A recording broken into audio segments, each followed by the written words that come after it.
Verhalen worden altijd verteld aan de hand van een paar vragen. Namelijk wie, wat, waar, wanneer en waarom. Maar wij beantwoorden de belangrijkste vraag. En dat is... Whisky? Bonjour, je m'appelle Max. En welkom bij de Elvis of Whisky. Wij hebben vandaag een Franse whisky. Ja! Dus jullie mogen genieten van Max die probeert dingen in het Frans uit te spreken. Ja! Ik ga het gewoon niet doen. Ja! Ik ga het gewoon niet doen. Hier. Hé, het is whisky. Vertel, wat staat daar? Het is een 5 jaar oude single malt. Ja. Die 41% alcohol. Wat staat daar? Jezus. Dadelijk daar meer over, want Lucia die snapt dit wel. Hartstikke leuk. Ja, we hebben een heel leuk product hier eigenlijk. Er is een cognachuis die in Frankrijk die ook hun eigen whisky op de markt gebracht hebben. Precies. En als ik een cognachuis zou hebben en ik zou whisky gaan maken, waar zou ik die whisky op rijpen? Ik denk op champagnevaten. Nee, het zijn cognacvaten! Oh! Het kan soms wel makkelijk zijn. Ja. Nee, dus wij gaan het vandaag hebben over deze whisky. En ik ben heel benieuwd wat jij ervan vindt. Want jij hebt er toch wel in het verleden een paar mooie reviews geschreven over de Franse whisky. Dus gaan we kijken of deze ook op het lijstje komt van whiskies uit Frankrijk die Lucia's hart kunnen stelen. Oh.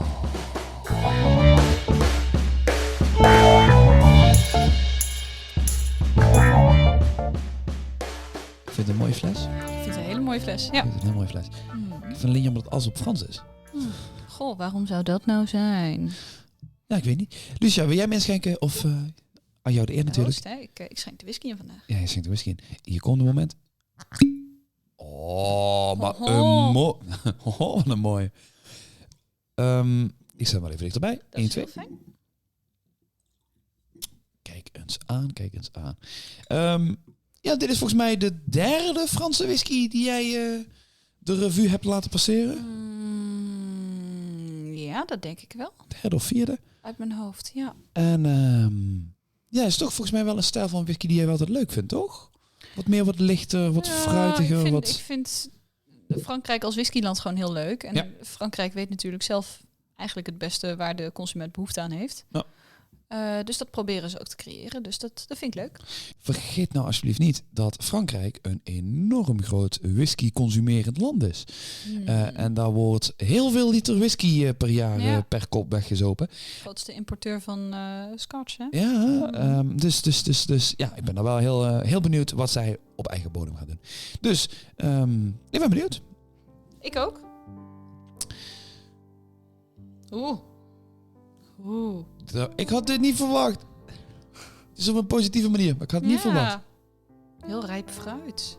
Oh. Het doet me een klein beetje denken aan zo'n geprakt fruitpapje. Oh, dat snap ik wel, ja. Ik vind het is echt heel rijp, plukrijp fruit, zeg maar. Ik ben ook de volledige granigheid kwijt. Ja. Het is een en al fruit. Ik ruik alleen maar perziken. Oh ja, sowieso. Oh my god. Maar dan stel ik weer de vraag, zijn het de Haribo perzikjes of verse perziken? Nee, echte perziken. Zijn echte perziken? Ja.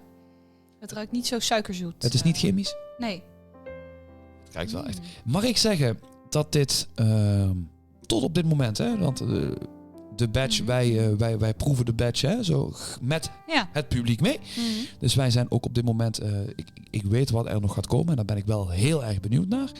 Maar tot dusver vind ik dit de meest bijzondere en meest diverse whisky die we tot dusver in deze badge op tafel hebben gehad. Ik vind hem heel goed ruiken. 41% alcohol. Oh, echt? Ja. Lekker ja, tenminste, je ruikt die alcohol niet zo goed, maar lekker toegankelijk. 41%. Oh, cheers. Ik wil gaan proeven.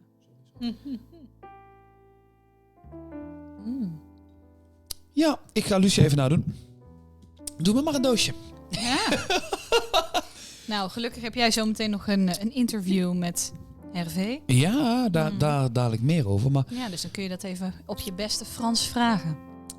Nee, Lucia, kunnen we even buiten nog andere smaaknotities geven? Want ik vind ten eerste, ik ben altijd een grote voorstander van een whisky met een wat hoger alcoholpercentage. Hierbij krijg je zo'n vettig en vol mondgevoel. Ja. dat ik echt denk, oké, dit is 41 is dit prima. Is genoeg. Dit is echt... Dit is, ja.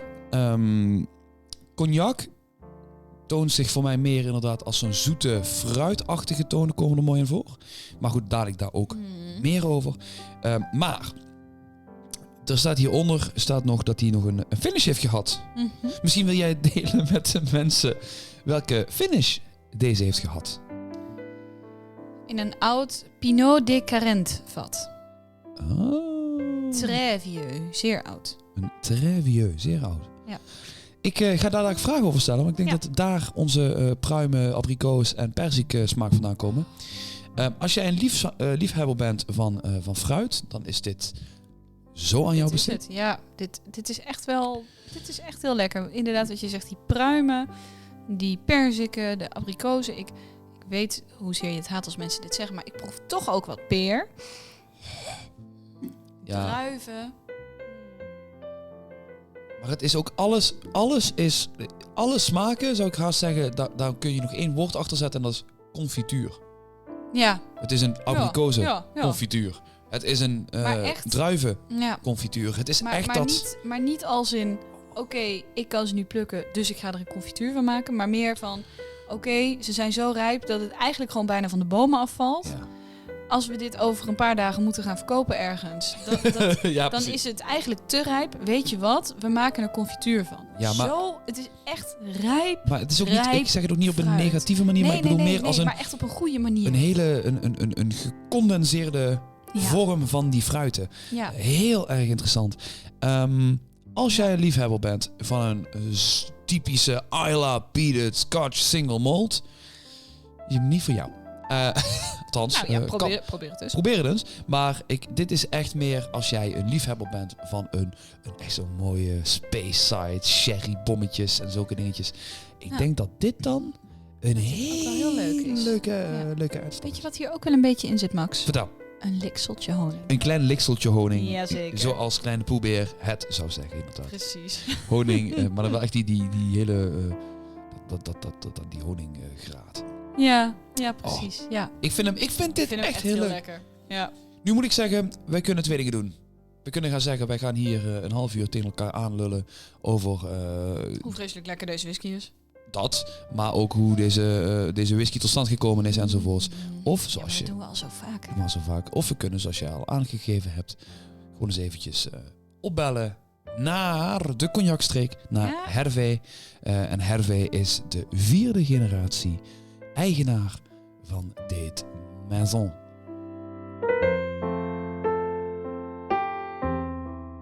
I will just start with introducing you because I'm currently sitting here having a very nice chat with Hervé. Thank you for being here. Thank you for inviting me. Can you introduce yourself very quickly? I am the head of a company based in Cognac, established in 1905. I am the 4th generation of the same family because it was my great-grandfather who built the brand and started the brand. I am 45 years old and I am based and I'm living in Cognac region. So it's in the southwest of France. It's a nice and small town in the countryside and we have a good life there. I can imagine, like sitting in Cognac, it must be a very nice place to work. But I want to go back to 1905, as you mentioned, the founding of the brand. As far as I can see, it was an older maison, which was founded in 1852. Is that correct? Yeah, the fact is 1852 was the date where Dupuis House of Cognac was created by Mr. Dupuis. But Mr. Dupuis didn't have any person to follow up, to carry on the business, so he decided to sell.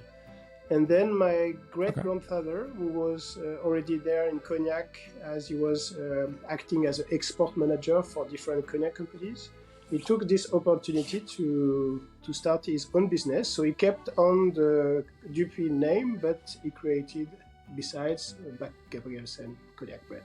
If I would be visiting like the maison today, Is it a very modern facility, or is it still very traditionally and very classical in that sense? We are used to say that once you have been visiting Bache Gabrielsen facilities, you have made like a time machine. So it's we have kept it very traditional, and we like to stay like that because cognac crafting is more art than industry. So we like to stay in the tradition. And if we go forward a few years to 1932, your grandfather René, he became the head of operation and the head of the company. For a second generation of family owner, did he have a very big impact in the company?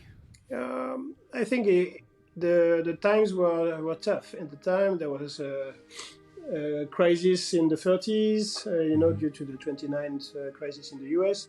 Mm-hmm. I heard that he had to, for some years, to find a job outside the company because he couldn't make a living on that. Mm-hmm.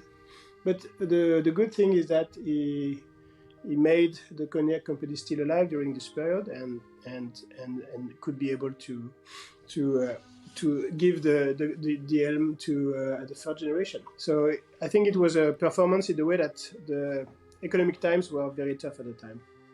And the next generation is your father, Christian. Yep.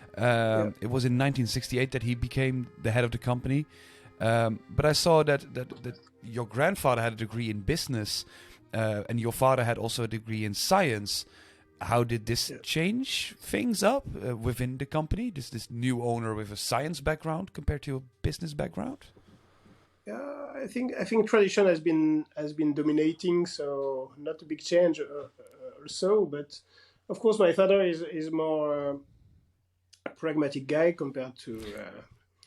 So innovation was maybe not the key thing during my father's period, but he was also very good in organizing things and taking the right materials to produce in good times at a good with good margins also. So yeah, he was doing much better than my grandfather in terms of organization actually. Okay, and in 2009. That was a very special year for you, because you became the fourth generation of members to run the company. How was it to take over your father's role?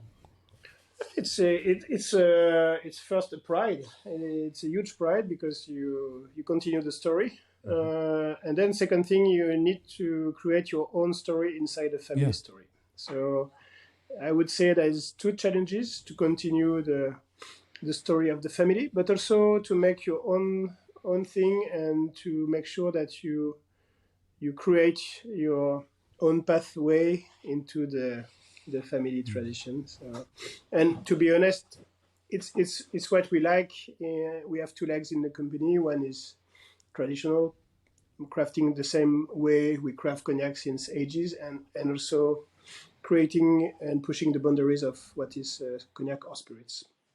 Yeah, because there's this new innovative side and trying out new things, which I want to discuss way much more in a bit, is something which you are very fond of. You like to try new things. Is that difficult within the cognac industry? Yeah, I mean, cognac is or can be perceived as quite traditional category in terms of spirits. If you compare it with whiskey, where you can find whiskey from every kind of countries, every kind of cask finishing, every kind of.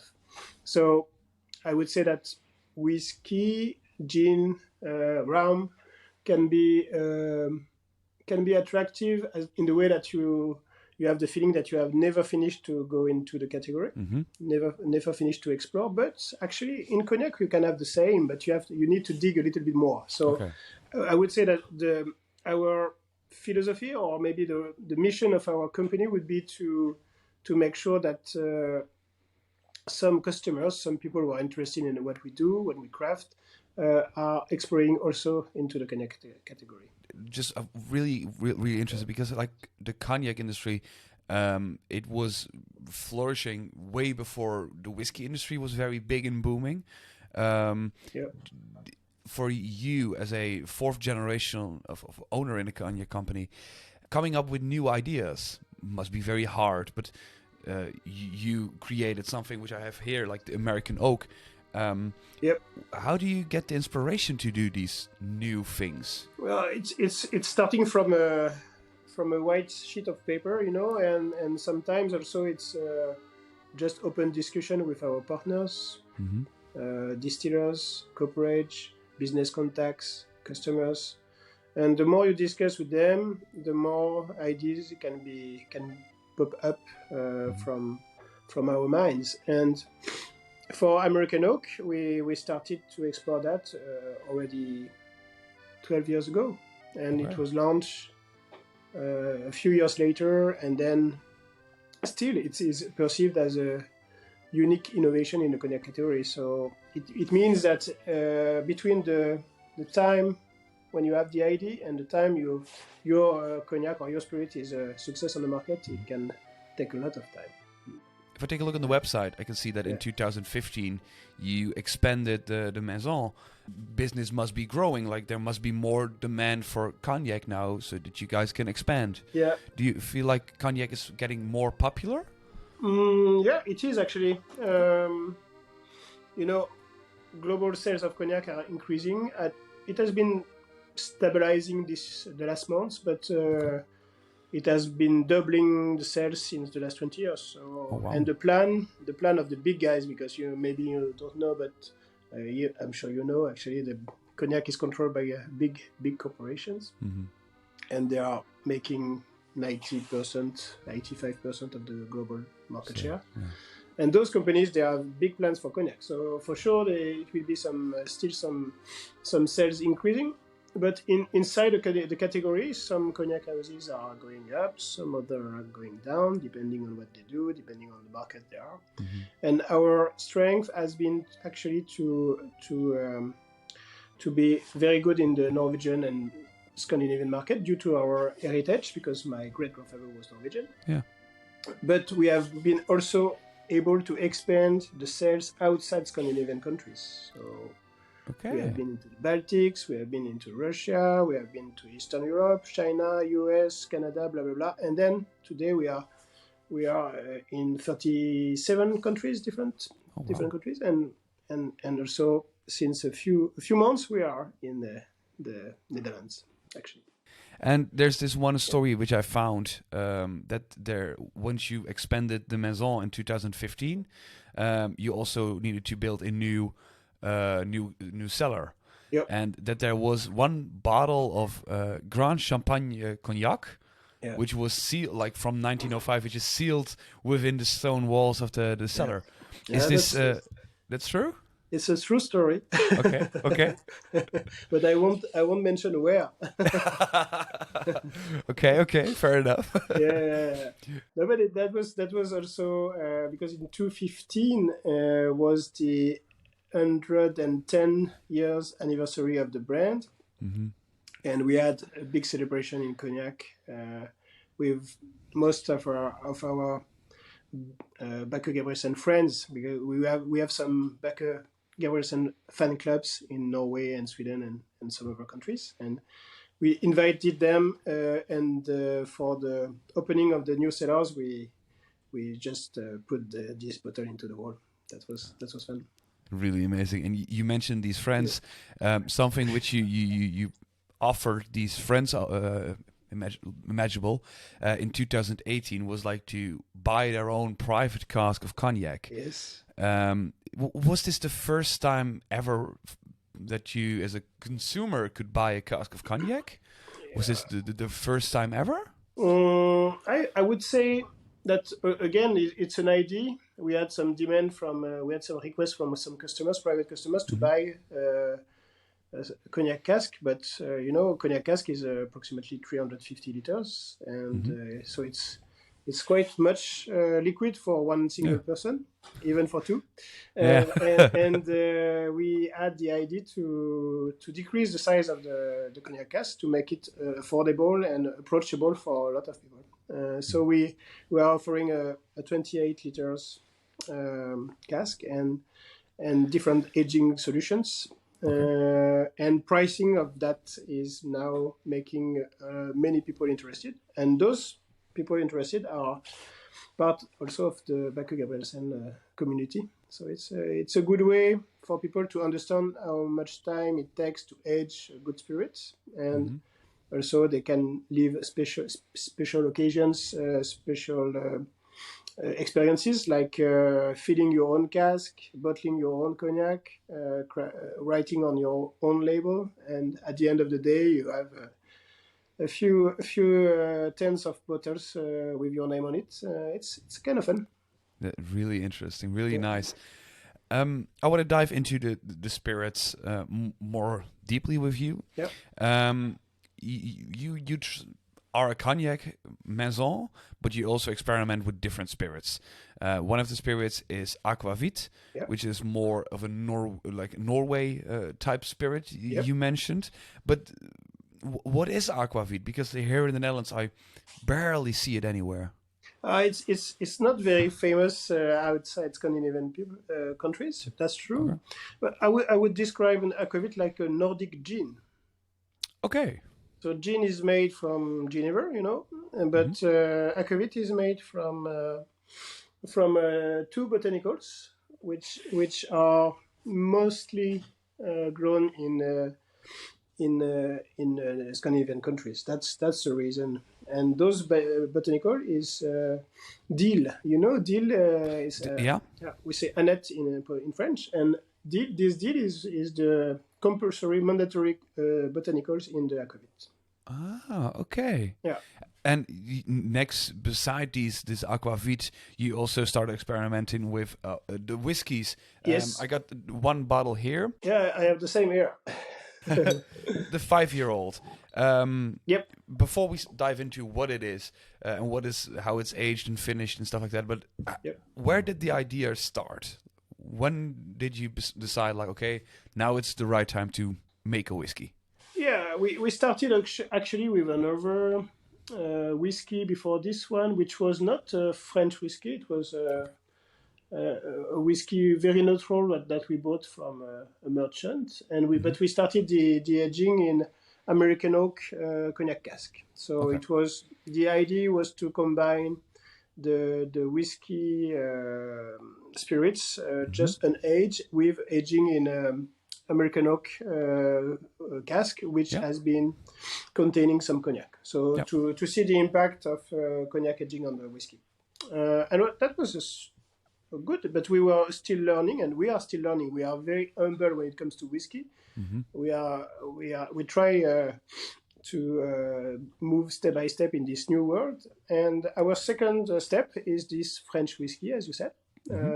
We have been aging this whiskey that was distilled in the east of France by a brand. It's a distillery which is distilling whiskey for now 30 years, so they have the experience now. Okay. And we bought from them, and we have been starting the aging in cognac cask. And then we transferred the spirit in very old Pinot de Charente cask. So Pinot de Charente is a very local liquor wine that we make in cognac, because it's a blend of young cognac and grape juice aged together in cask. Okay. So it's kind of sweet liquor wine, and the cask finishing of the whiskey with this very old Pinot de Charente cask was very interesting in my opinion. Okay. And it's a link to our region also. Okay. If I take a look at this wine liqueur, is this comparable with something like a fortified wine? Yeah, a little bit. So this is when did this release? Like the 5-year-old single malt? When did it? It was released last year in October. Okay, so it's a very new product. It's very new. Of course, the French market is a target market in the way that it's a French whiskey, and you have to know that there was a big craziness about Japanese whiskey in France. I guess in Netherlands also maybe. Yeah. These whiskeys have been crazy expensive now. Yeah, same. That's true. And but there is also a growing trend for French whiskey due to the fact that some some small companies have been crafting microbreweries, and they turn sometimes their microbreweries into micro distilleries. So today there is more than 100 brands of French whiskey already. Wow! But most of them, they are only available on the French market, and it's kind of a growing category, emerging category. Mm-hmm. And we were very interested to take this strain in a way that, the first aging with our neutral whiskey, which was interesting, but we found this new batch of new make with the distillery from east of France, and we said, let's go with that. Yeah. So we made the aging until 5 years or so, which is a little bit different from the minimum 3 years, and we are very happy with the result, actually. Yeah, it was. We in our full episode in Dutch, we also did a quick nosing and tasting, and I was very surprised by the sheer amount of different fruits flavors we get out of it, which was very, very extremely different from what we were used to. And we also made a comparison during the nosing and tasting.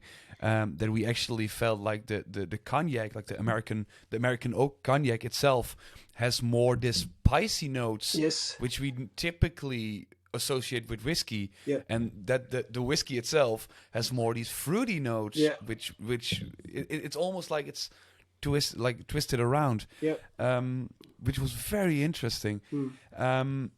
What we are wondering, like, if we noticed that in Scotland and Ireland, for example, cognac cask finished whiskies are very popular and in high demand now.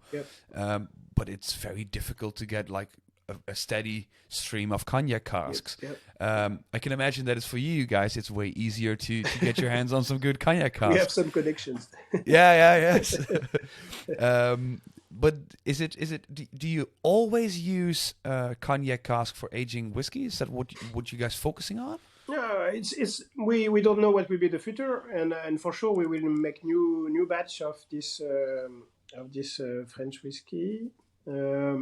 What we want to do is going to have a standard editions, and this recipe that you have tasting, the French whiskey BGW, it will be as a permanent edition. Okay. So we will be able to make this same recipe, the same blends from year to year, from batch to batch. Okay.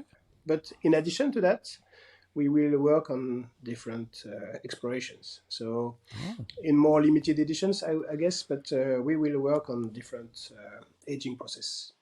So to make this whiskey first member of the family to be in a kind of family. More like the core whiskey, and then building upon it. Exactly. You say that it's the spirit itself is distilled in the east of France, and then transported to you guys to filled in casks. Does this mean that the full maturation has been done in your maison in the Cognac region? Yes, exactly. And how do you feel like aging a spirit in the Cognac region impacts the flavor? The region, yes, but also the location of your cellar. Okay. The main difference is the humidity of the cellar. Okay. We have a nice river in the Cognac region called Charente. Mm-hmm. And if your cellar is located not far from this river, then it will be a high humidity level. Okay. And this humidity level will have a huge impact on your spirits. Okay. Then it's a balance between dry and humid cellars that you can make with your spirit aging. Okay. It's very important.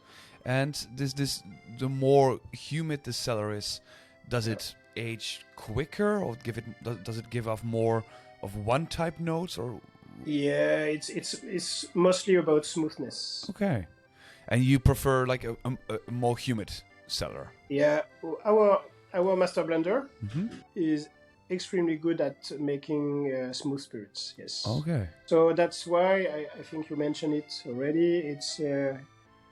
It's very smooth nose and smooth taste of this whiskey compared to the average category. Yeah.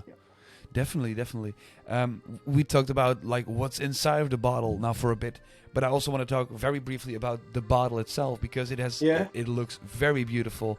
You like it? That's good. Yeah. Nice. Is there some more inspiration behind it? Is it a design that you liked, or is there a story behind the bottle itself?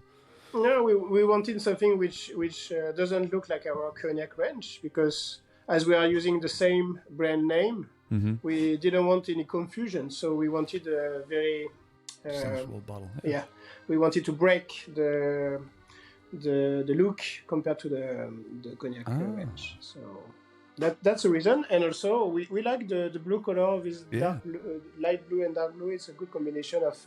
I think this bottle stands out in the shelves actually. Yeah, definitely, most definitely. I saw on the bottle also saying that this was batch number 1 with only 3,000 bottles. Yep. But if I read somewhere batch 1, it implies that there is a second batch coming. You mentioned there is this new like yearly release coming. Yep. Do you also have like any small teasers which you can give, like something we can expect, cognac-wise or other spirit-wise? Yeah, I think we have been doing a lot of innovation the last year, so I'm not sure about the timing now. You have also to consider that it's a bit more difficult to launch spirits at the moment due to the fact that we have a huge problem with the supply chain. I know. I mean, this is a very internal things in a way that the consumer, they don't see what happens in the companies, and that's quite normal. But it has been a great huge problems with logistics, with the bottle supply, the cork supply, etc., etc. So I would say that our launch portfolio is a bit slowing down at the moment. But this one has been definitely the last launch of Bache Gabrielsen, and we will do for sure some limited release, especially in vintage cognacs that we like to do. We're very looking forward to it. If people are sitting at home and getting enthusiastic about it, how can they get in contact with you guys? They can do. We are on the social network like Instagram, Facebook, of course, LinkedIn, and we have a website. We are, and we like to welcome people in Cognac. I know it's a long way from the Netherlands, but it's worth the trip in a way that we have a nice region with a lot of sun, good food, good restaurants, and for sure you will be welcome at Bache Gabrielsen as part of the family. That is really amazing. Looking forward to the trip. Definitely worth visiting. Thank you so much for your time. And we go back to the regular episode to compare the whiskey with the cognac some more. Hervé, thank you so much. Thank you. Thank you. Bye-bye.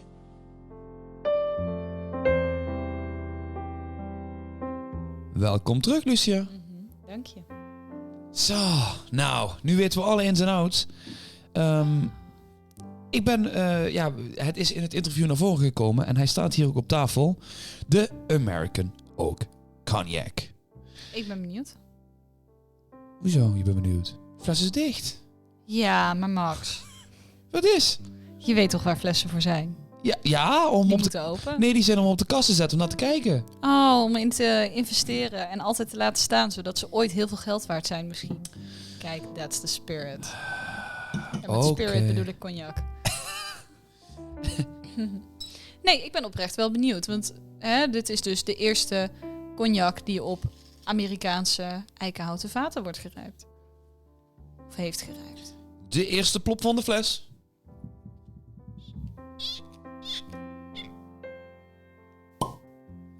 Oh. Een tekstboekplopje was dit, hè? Ja, dit was een hele mooie. Ik kan het niet met links schenken, dat gaat hem echt niet worden. Ik ben heel benieuwd. Ja, jij begint een voorliefde te krijgen voor cognac. Ja. Zover ik het dus begrepen heb uit het gesprek, zijn de vaten waar deze cognac op gerijpt hebben, dat zijn de vaten die gebruikt zijn voor de eerste maturatie van de whisky. Dus we gaan kijken wat wij in deze cognac terug kunnen vinden en hoe we dat kunnen plaatsen in de whisky. Lucia kijkt zeer bedenkelijk. Ik moet even een beetje zoeken. Je moet zoeken. Ik moet even een klein beetje zoeken. Want? Nou, ik ruik wel heel veel fruit. Maar het is vooral heel veel tropisch fruit. Hey, hier zit een ananas. Dat is heel ander fruit dan... Ja, toch? Dit is een ananas en een kokosnootje. Ja, dat is heel ander fruit dan die. Lucia is verwacht. Lucia snapt het niet meer. Nee, nou ja. Lucia snapt het wel, maar... Oh, wat gebeurt er, Max? Ik vind hem meer... de cognac vind ik meer specerijig. Een beetje zo'n eens. sterrenijs. Eens. Cardamom, kaneel. Eens. Wat ik heel grappig vind, is dat ik in de whisky, dat vind ik veel meer die fruitige, lichte, toegankelijke smaken vinden, wat ik normaal associeer met de cognac. En in de cognac vind ik meer de krachtige, specerijachtige tonen, die ik normaal meer associeer met whisky. Ze hebben de flessen verkeerd gevuld. Nee. Ja, daar hebben ze best wel wat leuks gedaan. 40% alcohol, gok ik. Ja. Prima. In Tennessee en French Oak Barrels. Ja. Ik ben positief. Weet je wat het is? Ik ben gelukkig. Dit is voor de kijkers thuis niet leuk. Nee. We hebben geen discussies. We hebben geen we zijn het oneenigheden. gewoon eens. We hebben geen oneenigheden. Nou, laten we het dan nog eens hebben over de smaak. Wat proef je allemaal? Want we hebben het alleen gehad over de geur. Oké. Hij is qua smaak, voor mijn gevoel, het is echt fluweel, zacht. Mhm. Het mondgevoel is iets wat ik jammer genoeg niet vaak genoeg besproken vind. Bij spirit in het algemeen. Het moment dat je een slokje neemt, dan voelde het net alsof zo'n heel zacht doekje zo heel liefdevol zo over je tong heen streelt. Wat ik gewoon altijd een heel mooi mondgevoel vind, maar ook een heel mooie manier om kwaliteit te tonen. Het is echt, je laat zien, oké, we kunnen een hele mooie, verfijnde spirit.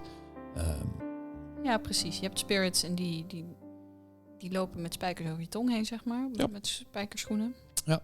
En dit is heel fluweel. Daarin vind ik hoe kruidig die is op de geur, zo fruitig vind ik hem op de smaak. Dan komen wel, die tropische fruitdingetjes, dat is er wel nog een beetje... Je hebt van die Haribo snoepjes. Kokosbeetje. Dat zijn van die kleine rondjes met van die cirkeltjes erin. Van die ovaaltjes met die... Je bedoelt niet die eieren, toch? Nee. Show me. Het zijn Haribo Picoballas, die bedoel ik inderdaad. Dit zijn, hier doet het me een beetje aan denken. Dat zijn van die ovaaltjes. Oh, maar zijn die nog op de markt? Dus even een foto hier laten zien. Is dit in Nederland? Kun je dit niet meer krijgen?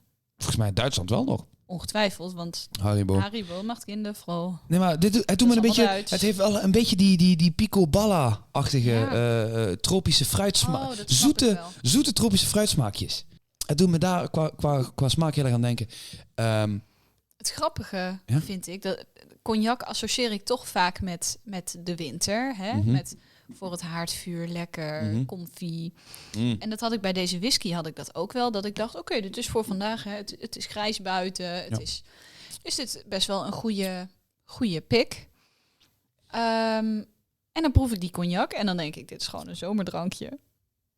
Oh, we hadden een tijdje terug, toen wij de eerste aflevering over cognac gedaan hadden, hebben wij toen ook cognac met tonic gedaan. Ja. Even heel eerlijk. Dit hele idee van cognac mixen met tonic, dat is bij mij gepresenteerd met deze cognac. En dit is de cognac geweest waarvan ik dacht, oké, dit is geweldig. Maar ik heb deze cognac dus nooit puur gehad. Oh. Ik heb die echt alleen toen tijdens die masterclass gehad met tonic. Dus ik ben nou heel blij dat ik hem dus nu gewoon zo kan proeven. Mag ik iets zeggen wat wel misschien heel controversieel is voor een whisky podcast? Ja. Ik vind de cognac echt super tof. En misschien zelfs nog lekkerder dan de whisky. Nou ja, beetje jammer dat de mensen thuis alleen de whisky hebben, hè? Nou ja, je hebt toch ook een sluiter in de buurt, of niet? Ja. Nou dan. Ga deze cognac halen. Ik wil zeggen, zet ze naast elkaar. Heerlijk. Oh man. Nee, ik moet zeggen, ik vind de cognac vind ik net wat kruidiger, net iets meer punch. De whisky vond ik super verrassend. Ja. Want het had echt dat wat jij zei, hè, die fruitsoorten, rijp fruit, bijna te overrijp fruit. Bij mij dat meer dat groente, een fruitprakje. Ja. Heel mooi. Maar ik als whisky drinker vind dan toch stiekem de cognac. Ja, maar dat geeft toch niet? Maar, je bent niet alleen een whiskydrinker, Max. Ja, ik ben niet alleen een whiskydrinker, dat snap ik. Maar het is wel dat ik denk... hier zitten echt twee mooie producten die als jij een liefhebber van mooie spirits bent, ongeacht of cognac is of whisky is, of allebei. Probeer de andere eens. Probeer zeker de andere eens. Ik denk dat je dan heel erg verrast zou... Ja, en zeker zoiets van als je een whiskyhuis hebt dat ook cognac, of als je een cognachuis hebt, dat is in Frankrijk natuurlijk iets gebruikelijker, cognachuizen die dan ook whisky maken. Zet ze eens naast elkaar. Weet je, probeer dat gewoon eens. Want het is echt, ik vind het ook heel leuk om ze zo naast elkaar te hebben. Zeker. Ik ben blij dat je ervan hebt kunnen overtuigen om die cognac open te trekken. Want dat was absoluut niet het plan vandaag. No. Wil je even een... Je ziet het niet, maar ik ben echt keihard aan het knipogen naar de camera. Wil je een gokje wagen wat de cognac kost? Nee. Ongeveer een eurotje of 45 tot 50. En wil je een gokje wagen wat de whisky kost? Ook zoiets. Het komt ongeveer uit op een eurotje of 50 voor de whisky. Dus 45 euro voor de cognac en 50 euro voor de whisky. In Frankrijk ongeveer. Dus je moet even kijken. We zullen proberen om een link te plaatsen waar je het in Nederland kunt vinden. Want het is een vrij nieuw product op de Nederlandse markt. En dat merk je dus... Ja, maar dat moeten we supporten. Ja. Want dit is een lekker product. Nou. My god. Tot zover... Ik ben een lange tijd niet zo enthousiast geweest, hè? Over whisky? Over de whisky, ja. Ja, dus we zijn nu deze batch... komen nog een paar leuke dingetjes eraan. Wat dingen waar je op kunt verheugen. Zo gaan wij volgende week een mysterie ontrafelen. Maar voordat het zover is, gaan wij hier gezellig afsluiten, Lucia. Ja. En dat doen we door eerst even kort te zeggen waar we het over hebben gehad. Daarna gaan we het hebben over waar ze ons kunnen vinden. Ja. Daarna doen we een call to action, dus dan vragen we ze om ons te supporten. En daarna bedanken we ons en gaan we afsluiten. Oké. Goed. Waar hebben we het over gehad, Lucia? Ja, we hebben het gehad over de Bache Gabrielsen whisky. Ja.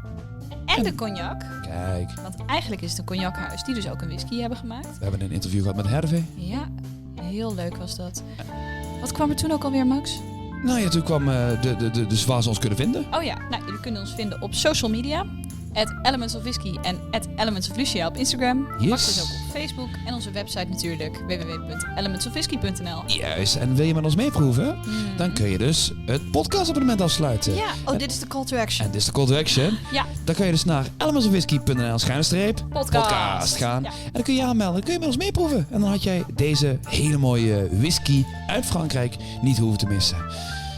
Want heb je wat gemist? En dan... Oh ja, bedanken. Ja. Bedankt voor het kijken en het luisteren weer. Ja.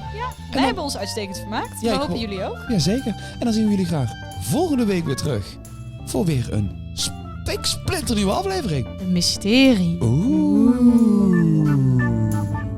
Heerlijk die structuur.